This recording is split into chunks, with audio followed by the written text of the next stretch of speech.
All right, guys, how we doing there today? It's Brandon Hanley with Prosperity Practice, and I am calling. I'm not calling anyone. I am leaving my driveway, headed out to grab some groceries, and I just simply I'm working different ways of doing these audios, going for walks, testing out different microphones. Today I've got a Lear microphone. I'm using it with an old iPhone 5S, and before I get going here, we're gonna pull one up. We're gonna say this quote from Acu. I can't even pronounce this guy's last name. It's terrible, but I do love the quote. And what I did, guys, was I ran through hundreds and hundreds of different quotes, and what I did was I looked for ones that I felt were applicable. First and foremost, right now, focusing on prosperity in and of itself, and I'll certainly be weaving other elements in and out. It won't all be prosperity. There'll be different mindsets. There'll be heart sets. There'll be things that are meaningful that help to explore the whole concept of prosperity and what prosperity looks like for you and your life. I looked up the definition for prosperity last night again, just to refresh my mind. And, it really has to do with just being success and having wealth and having a good life, right? Finding abundance in your life. That being said, today's quote says, "Always set your mind to think thoughts of victory even before the battle begins. This way, you will experience limitless possibilities." Guys, so when you are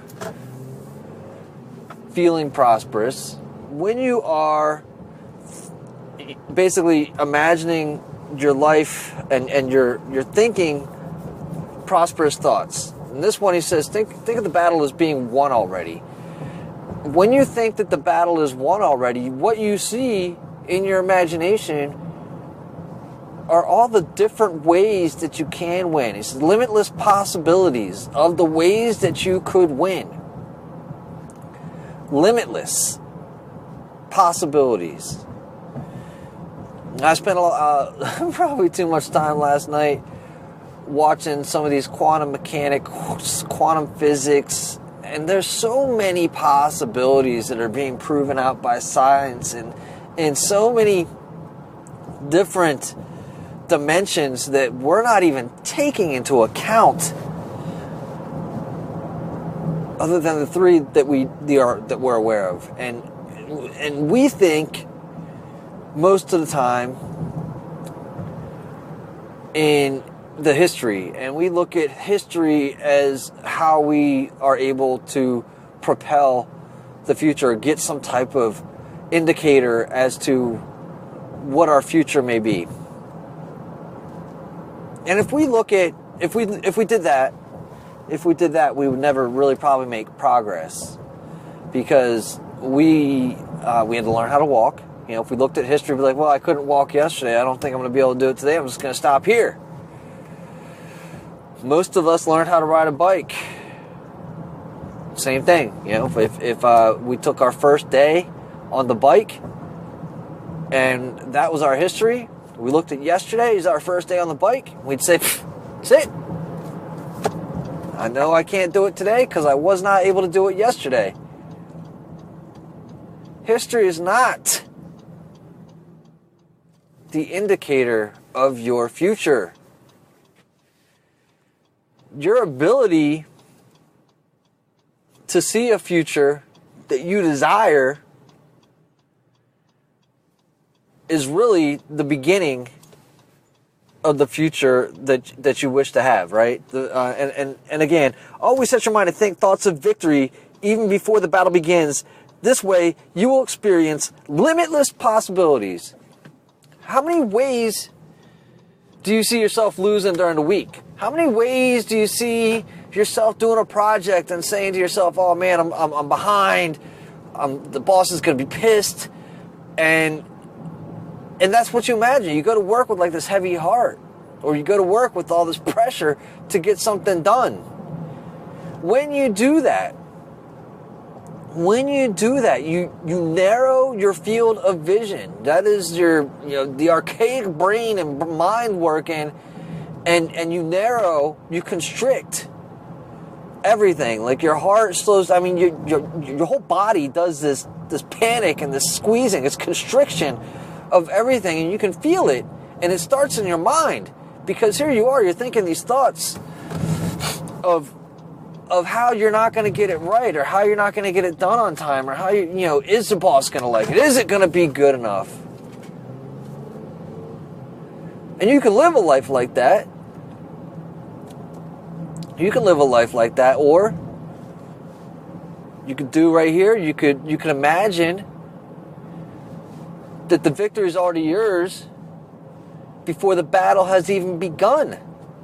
How many ways can you finish that project up where it's going to come out looking awesome? How many ways can you envision success before it even happens? I remember a coworker of mine here, he's gone now, Joe, would always, you work from where you want to be back. You begin with the end in mind. It took me a long time because I didn't come from that mindset. I didn't come from that that concept was foreign to me. So if you begin with the end in mind, victory after victory after victory after victory, how many different ways can you see that happening for you? You'll become aware of those possibilities as you begin the battle, as you step into the trenches. You'll become aware of all the possible different ways as they show themselves. And you say, oh my gosh, in my mind I saw this, and this led to this victory, this led to that victory, this led to this great success, because I was able to see in the end all these various ways to succeed.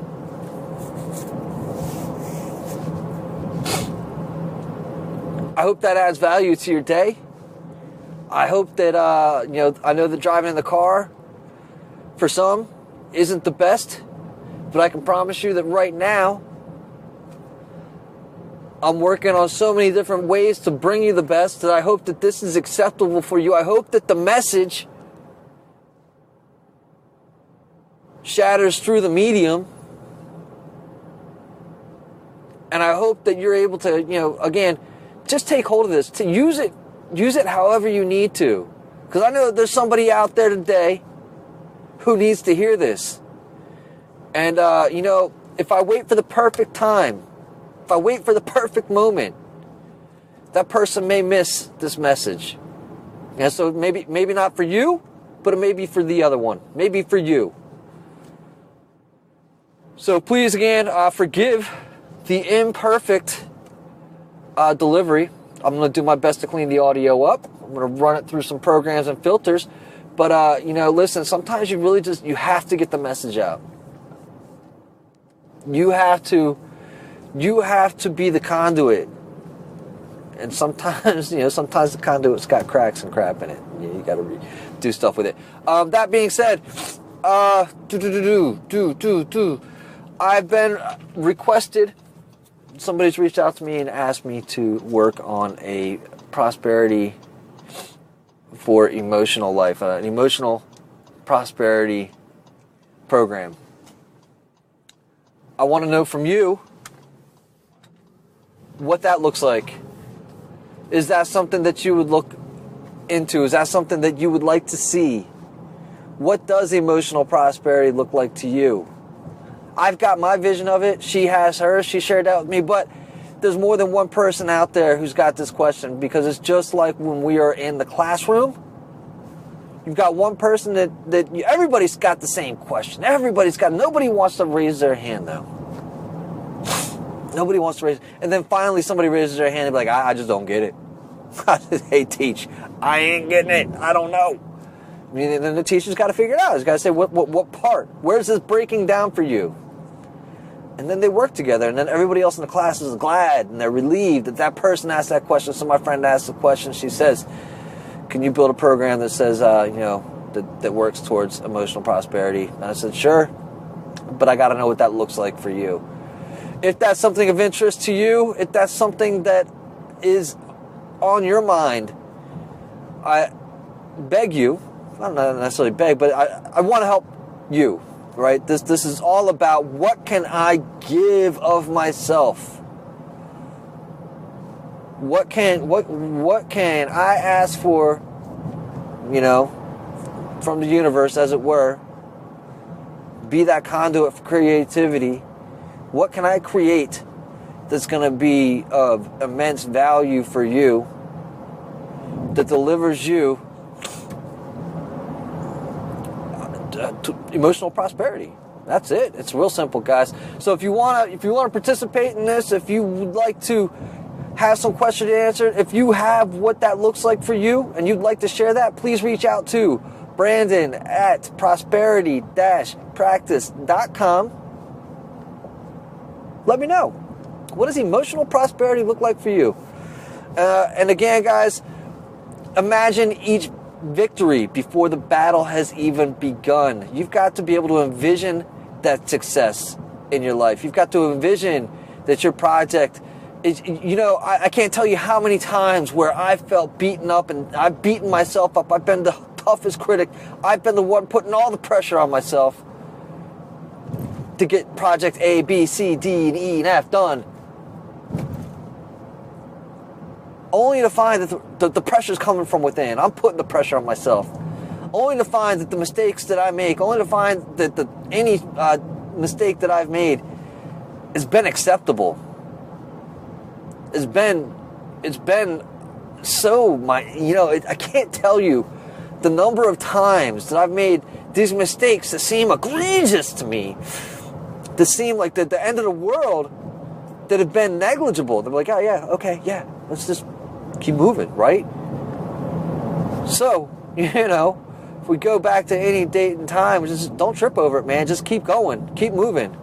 So, imagine, envision, see that success, see that victory in your life before the battle has even begun. Take care, guys.